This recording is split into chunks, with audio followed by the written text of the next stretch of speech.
আসসালামু আলাইকুম ওয়া রাহমাতুল্লাহি তাআলা ওয়া বারাকাতুহু। আলহামদুলিল্লাহি হামদাশ শাকিরিন ওয়া নুসাল্লি আলা রাসূলিহিল কারীম, আম্মা বাদ। প্রিয় দর্শক শ্রোতা, দূরে এবং কাছে, দেশে এবং প্রবাসে যারা দেখতে পাচ্ছেন, সবাইকে আন্তরিক মোবারকবাদ।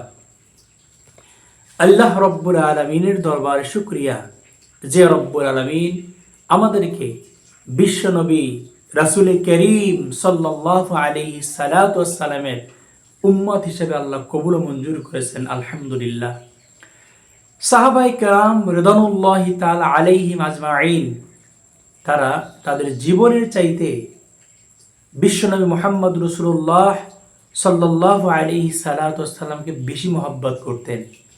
এজন্য আল্লাহ রব্বুল আলামিন পবিত্র কোরআনুল কারীমে ইরশাদ করেছেন, রাদিয়াল্লাহু আনহুম ওয়া রাদু আন। নিশ্চয়ই সাহাবায়ে কেরাম আল্লাহ রব্বুল আলামিনের প্রতি সন্তুষ্ট এবং আল্লাহ রব্বুল আলামিন সাহাবায়ে কেরামদের প্রতি সন্তুষ্ট। সুবহানাল্লাহি ওয়া বিহামদিহি সুবহানাল্লাহিল আযীম।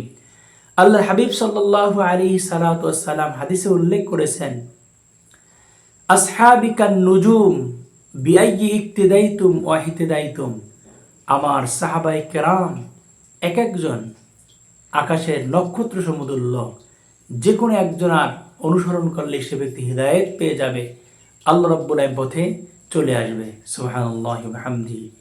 এভাবে রাসূলুল্লাহ সাল্লাল্লাহু আলাইহি সাল্লাতু ওয়াস সালামের সাহাবায়ে কেরাম তাদের জীবনের চাইতে সাহাবায়ে কেরাম রাসূলকে ভালোবাসতেন।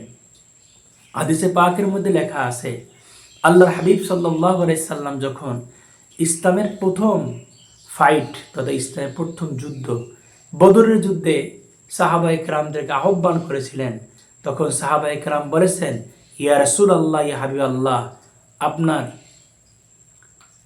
আপনার আল্লাহ রাব্বুল আলামিন আপনাকে যেদিকে আমাদেরকে নিয়ে যেতে বলেন আপনি আমাদের সেদিকে নিয়ে যান, ইনশাআল্লাহ। আমরা মুসা নবীর উম্মতের মতো বলবো না, ইযহাব আনতা ওয়া রাব্বুকা ফাকাতিলা ইন্না হাহুনা কাঈদুন। হে মুসা, তুমি এবং তোমার রব যুদ্ধ করুক, আমরা এখানে বসে থাকি। বরং আমরা সম্মুখ সমরে হৃদয়ের সমস্ত ভালোবাসা দিয়ে আল্লাহ রসুলের জন্য আমরা যুদ্ধের ময়দানে যুদ্ধ করে যাব, পিছপা হব না। এটাই আমাদের অঙ্গীকার, এটাই আমাদের আশা। এভাবে সাহাবায়ে কেরাম নিজেদের জীবন বাজি রেখে আল্লাহ রসুলের জন্য কাজ করে গেছেন। এটাই হোক আমাদের প্রত্যেকের চাওয়া, এটাই হোক আমাদের প্রত্যেকের পাওয়া, রসুলকে জীবনের চাইতে বেশি মহব্বত করে আল্লাহর নৈকট্যবর্তী বান্দা হওয়ার তৌফিক দান করুক। আমিন সুম্মা আমিন।